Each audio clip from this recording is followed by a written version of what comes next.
ఘటన కర్ణాటక అసెంబ్లీని కుదిపేసింది. ఒక్క ఇష్యూ కర్ణాటక రాజకీయాలని షేక్ చేసేస్తుంది. అదే హనీ ట్రాప్. కన్నడ రాజకీయ వర్గాల్లో ఇప్పుడిదే హాట్ టాపిక్. కేంద్ర నేతలతో సహా 48 మంది ఎమ్మెల్యేలు హనీ ట్రాప్కు గురయ్యారనే చర్చ పెద్ద రాజకీయ దుమారానికి దారితీసింది. దీనిపై అసెంబ్లీ సాక్షిగా హోం మంత్రి ప్రకటన చేయడం మరింత సెగపుట్టించింది. మినిస్టర్ పేల్చిన హనీ ట్రాప్ బాంబుతో ఉన్నత స్థాయి దర్యాప్తు కోసం డిమాండ్లు వెల్లువెత్తుతున్నాయి.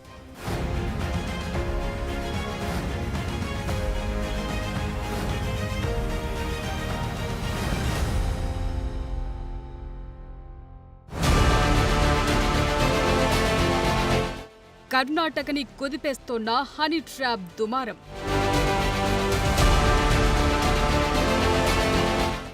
48 మంది నేతల వీడియోలు రెడీగా ఉన్నాయా?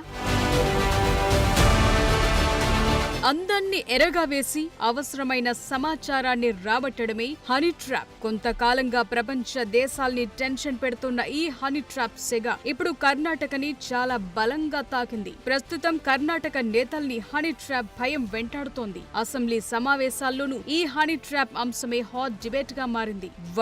వలపై ఎమ్మెల్యేలు ఆందోళన వ్యక్తం చేస్తున్నారు. బీజేపీకి చెందిన 2 ఎమ్మెల్యేలు ఓ అడుగు ముందుకేసి సిద్ధరామయ్య ప్రభుత్వమే హనీ ట్రాప్ ఫ్యాక్టరీని నడుపుతోందని ఆరోపణలు చేయటం చర్చనీయాంశంగా మారింది. ఈ సెగల్ని మరింత పెంచేలా సాక్షాత్తు ఓ మంత్రి హనీ ట్రాప్ గురించి అసెంబ్లీ వేదికగా ప్రకటన చేయటంతో రాజకీయంగా తీవ్ర దుమారమే రేగింది. కర్ణాటకకు చెందిన కొందరు జాతీయ నేతలతో పాటు 48 మంది ఎమ్మెల్యేలు హనీ ట్రాప్ కి చిక్కారని బాంబు పేల్చారు. ఇది కర్ణాటక రాజకీయాల్లో కలకలం రేపింది.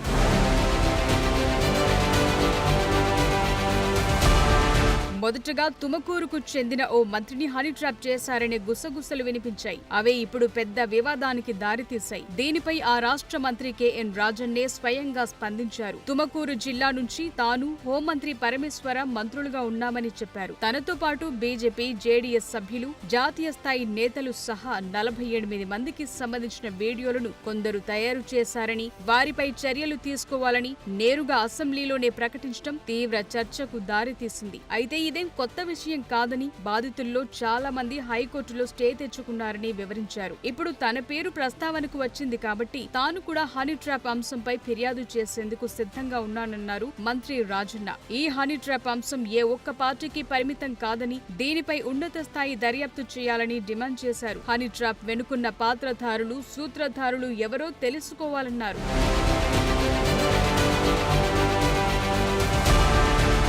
మరో మంత్రి సతీష్ జార్కిహోళి కూడా హనీ ట్రాప్ వ్యవహారంపై కీలక వ్యాఖ్యలు చేశారు. ఇటీవలే 2 మంత్రులపై హనీ ట్రాప్ ప్రయత్నాలు జరిగాయని ప్రకటించారు. వారికి సంబంధించిన అభ్యంతరకర వీడియోలన్నీ సీడీలు, పెన్ డ్రైవ్ల్లో నిక్షిప్తమయ్యున్నాయని బాంబు పేల్చారు. బాధితుల్లో అధికార పక్షం సహా ప్రతిపక్ష సభ్యులు కూడా ఉన్నారని చెప్పారు. సీఎం సిద్ధరామయ్యకు అత్యంత సన్నిహితుడు, సహకార శాఖ మంత్రి కెఎన్ రాజన్న పైన 2 సార్లు హనీ ట్రాప్ జరిగిందని, దీనిపై హోంశాఖ దర్యాప్తు ప్రారంభించాలని కూడా మంత్రి సతీష్ ప్రకటించారు. 20 ఏళ్లుగా నాయకుల్ని వలలో దించడం కామన్ అయిపోయిందన్నారు. ఈ తరహా రాజకీయాలు సరికాదని, కొందరు తమ రాజకీయ ప్రయోజనాల కోసం హనీ ట్రాప్ చేయిస్తున్నారని ఆరోపించారు. గతంలో తనపై 2 సార్లు హనీ ట్రాప్ కి ప్రయత్నించినా అవి బెడిసి కొట్టాయన్నారు. ఇవన్నీ ఇంతటితో ఆగిపోవాలని మంత్రి సతీష్ అభిప్రాయపడ్డారు.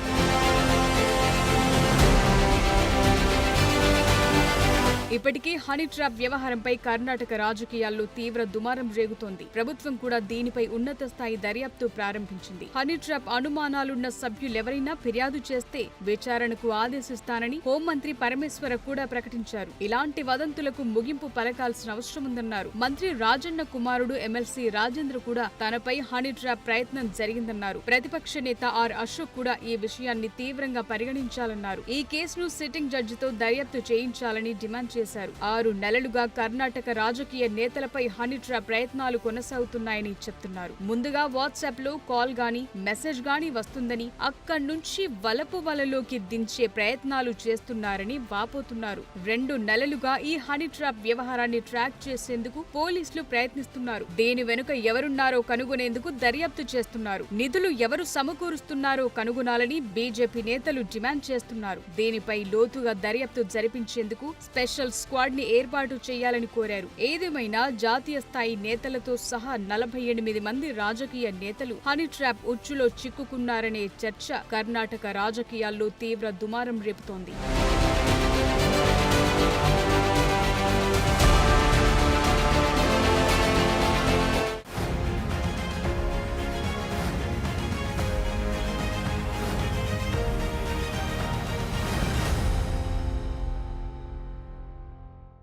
కర్ణాటక నాయకుల్ని హనీ ట్రాప్ చేస్తున్నదెవరు? ఏదో ఒక ముఠ కావాలనే వీళ్లను టార్గెట్ చేసిందా? అన్నీ తెలిసి కూడా ఈజీగా ఎలా దొరికిపోతున్నారు? అసలు కర్ణాటక రాజకీయాల్లో ఏం జరుగుతుంది? Latest honey trap episode effect ఎలా ఉండబోతుంది?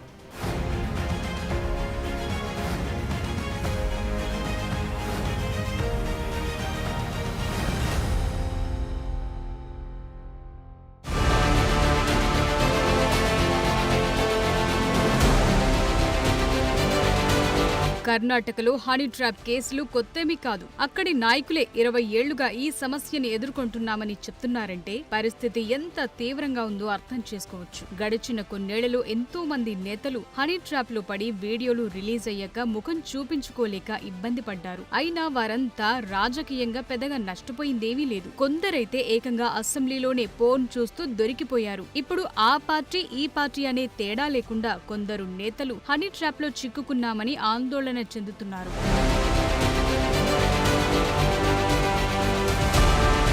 నిజానికి కర్ణాటక నేతలకు హనీ ట్రాప్ వ్యవహారం గురించి బాగానే అవగాహన ఉంది. అయినా వాళ్లు ఈ ఉచ్చుకు చిక్కుతున్నారు. తరువాత బ్లాక్ మెయిలింగ్ కి నలిగిపోతున్నారు. బేరాలు కుదరక వీడియోలు బయటకొస్తే పరుగు పోతోంది. ప్రస్తుతానికి ఎలాంటి వీడియోలు బయటకు రాకపోయినా ఎమ్మెల్యేలు చాలా మంది హనీ ట్రాప్ లో చిక్కుకుపోయారనే ప్రకటన అసెంబ్లీ సాక్షిగా బయటకు రావటమే రాష్ట్ర రాజకీయాల్లో దుమారం రేపుతోంది. ఇప్పుడు వారంతా బ్లాక్ మెయిలింగ్ ప్రెషర్ కు గురవుతున్నారు. ఇలాంటి ఓ విషయాన్ని అసెంబ్లీలో చర్చకు తీసుకొచ్చారు అంటేనే వారి పరిస్థితి ఎలా ఉందో అర్థం చేసుకోవచ్చనే అభిప్రాయాలు వినిపిస్తున్నాయి. కారణాలేవైనా ఏ పార్టీ అధికారంలో ఉన్న కర్ణాటక నేతలను హనీ ట్రాప్ ఓ భూతంలా వెంటాడుతోంది. ఇప్పుడు బయటకొచ్చిన వివాదం కూడా రాజకీయ వర్గాల్లో తీవ్ర కలకలం రేపుతోంది.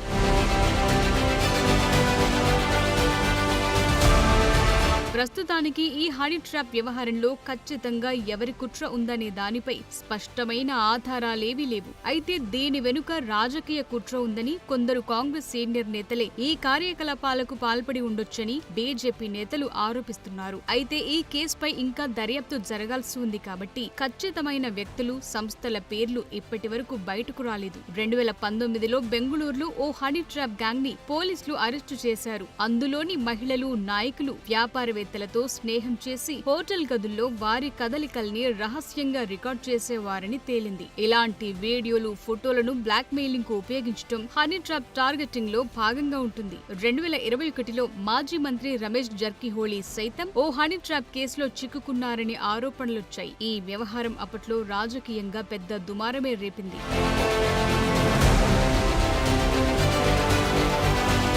కర్ణాటక నేతలు హనీ ట్రాప్ లో ఎలా చిక్కుకుంటారనేది వారి వ్యక్తిగత బలహీనతలు, రాజకీయ ఒత్తిళ్లపై ఆధారపడి ఉంటుందనే వాదనలు వినిపిస్తున్నాయి. సాధారణంగా అందమైన మహిళలు, నాయకులతో సన్నిహితంగా మెలిగి వారిని రాజీ పడే పరిస్థితుల్లోకి ఆకర్షిస్తారు. ఆ తరువాత వారి అసభ్య వీడియోలు, ఫోటోలను రికార్డ్ చేసి వాటిని బయట పెడతామని బెదిరిస్తారు. డబ్బు కోసం కానీ, రాజకీయ లబ్ధి కోసం కానీ ఈ విధమైన ఒత్తిడి చేస్తారు. ఇప్పుడు కర్ణాటక మంత్రి కెఎన్ రాజన్న ప్రకారం 48 మంది నేతలకు సంబంధించిన వీడియోలు, సీడీలు పెన్ డ్రైవుల్లో ఉన్నాయన్నారు. ఈ బెదిరింపుల కారణంగానే నాయకులు లొంగిపోయి వారి డిమాండ్లకు తలొగ్గుతున్నట్టు కనిపిస్తోంది. అయితే ఈ తరహా హనీ ట్రాప్ కేసులు కర్ణాటకలో కొత్తేం కాదు. రాజకీయ, వ్యక్తిగత లాభాల కోసం ఇలాంటి పద్ధతులను ఎంచుకుంటున్నారని సూచిస్తున్నాయి. ఈ కేసులో పూర్తి స్థాయిలో దర్యాప్తు పూర్తయితే గాని ఈ కుట్ర వెనుక ఎవరున్నారు, దేనికోసం ఇదంతా చేశారనే విషయాలు బయటకొస్తాయి.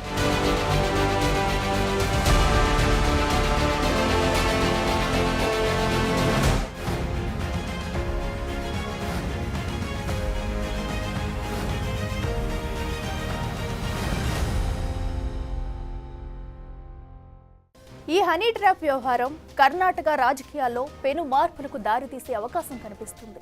ఈ ఆరోపణలు నిజమైతే దీని వెనుక ఎవరున్నారు, ఏం ఆశించి ఇలా చేశారనేది కీలకంగా మారింది. కాంగ్రెస్ ప్రభుత్వం మాత్రం ఈ విషయంలో సీరియస్గా ఉంది. దర్యాప్తులో నిజాలు బయటకొస్తాయా లేక రాజకీయ ఒత్తిళ్ల మధ్య ఈ కేసు పక్కకు పోతుందనేది ఆసక్తిగా మారింది. మొత్తానికి ఈ ఘటన కర్ణాటక రాజకీయాల్లో ఓ పెను తుఫాను సృష్టించిందనేది మాత్రం నిజం. For more videos like this, subscribe Big TV channel.